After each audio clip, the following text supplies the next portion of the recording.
ketaatan yang kita peragakan dalam kehidupan akan menjadi bukti bahwa kita ini adalah orang-orang yang setia dan melakukan kehendak Bapa. Saudara-saudaraku, begitu banyak di antara orang-orang percaya di masa sekarang ini yang sebenarnya tidak hidup dalam ketaatan. Walaupun menjadi orang percaya, tetapi kehidupan untuk taat itu sepertinya agak sulit untuk diperagakan. Kenapa demikian, saudara? Yang saya pahami, akan sangat tidak mudah orang taat kalau tidak mengerti kebenaran. Karena ketaatan itu dimulai dari pengertian akan kebenaran. Tanpa ada pengertian yang benar tentang kebenaran, tidak mungkin seseorang bisa taat. Diibaratkan kalau seseorang anak, saudara, dia tidak mengerti kasih sayang ayah atau ibunya, agak sulit untuk dia taat maupun menghormati orang tua. Karena ini adalah sesuatu hal yang akan sangat mempengaruhi perilaku seseorang, seorang anak maksudnya, kalau dia tidak mengerti, tidak mengetahui bahwa orang tuanya mengasihi dia. Karena ujung-ujungnya adalah kecurigaan, ketakutan, dan lain sebagainya. Kita diajar oleh Tuhan untuk kita harus mengerti apa yang sebenarnya Tuhan inginkan dalam kehidupan. Makanya kita dididik oleh Tuhan, dijadikan murid, karena Tuhan mau kita terbentuk sesuai dengan apa yang Tuhan inginkan. Ketika kita terbentuk menjadi anak yang mengerti kehendak Allah, kita bisa menjadi orang yang benar-benar taat melakukan kehendak Allah. Ini kuncinya, saudara. Jadi kita bisa melakukan kebenaran atau kita hidup dalam kebenaran, kita taat kepada Allah, kepada Bapa kita, berdasarkan pengertian yang benar.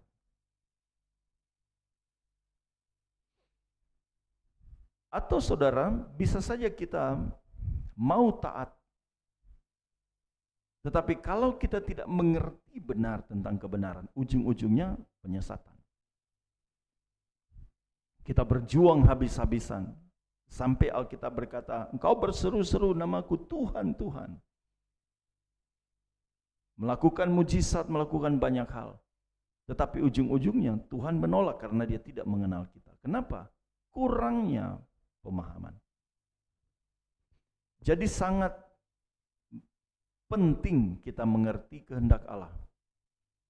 Dan tentu bisa mengerti kehendak Allah tidak hanya dalam konsep kita belajar dalam pembacaan-pembacaan dan perenungan-perenungan, tetapi lebih kepada pengalaman kehidupan pemberian diri kepada Allah. Kita tidak bisa membaca Alkitab seperti membaca majalah. Kita tidak bisa merenungkan firman Tuhan hanya seperti merenungkan bagaimana untung rugi, memikirkan kalau ikut ini untungnya di mana, kalau ikut ini ruginya di mana. Kita harus belajar merenungkan firman sebagaimana kita menghargai Allah. Kita takut akan Allah. Kita mencari Dia, kita rindu, lapar dan haus akan Dia. Maka di sana terletak pengertian. Jadi unsur dari semua ketaatan itu, di sana dibutuhkan yang namanya kerendahan hati.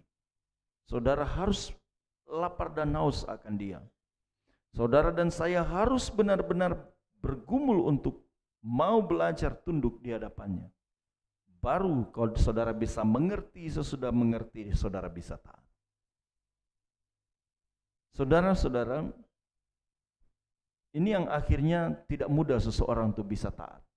Karena ketaatan yang benar di hadapan Allah itu dibutuhkan proses yang begitu sangat luar biasa, di mana saudara harus memberi waktu,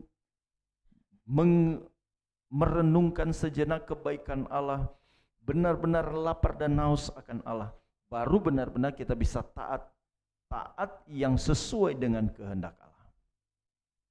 Kalau kita hanya taat karena urusan gereja, taat karena ada kegiatan organisasi, nah itu bukan taat yang seharusnya.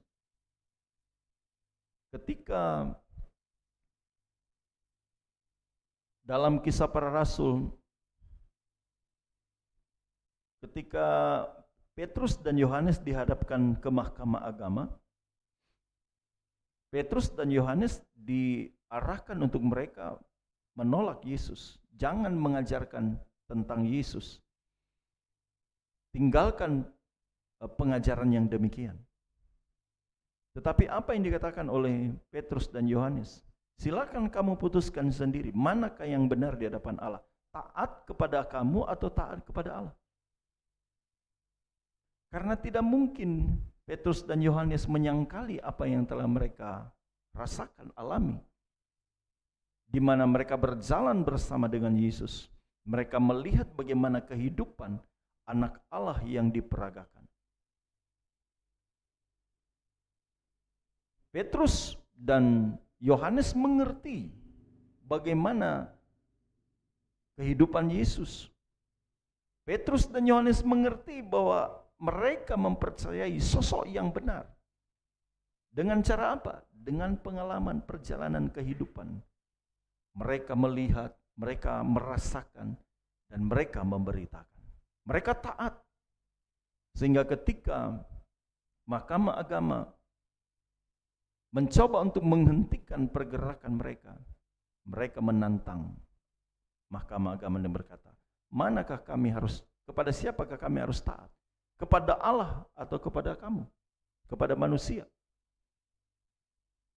Inilah bukti Bapak Ibu Saudara, bahwa kita perlu taat. Dan taat yang benar itu adalah ketika kita mengerti perasaan Allah. Ketika kita mengerti kehendak Allah dan kita melakukannya. Kita rela kehilangan apapun. Kita rela bahkan disodorkan dengan kondisi seperti apapun. Kita mau taat saja. Karena kita tahu itulah yang menyenangkan hati Allah. Kalau Petrus dan Yohanes berkata, manakah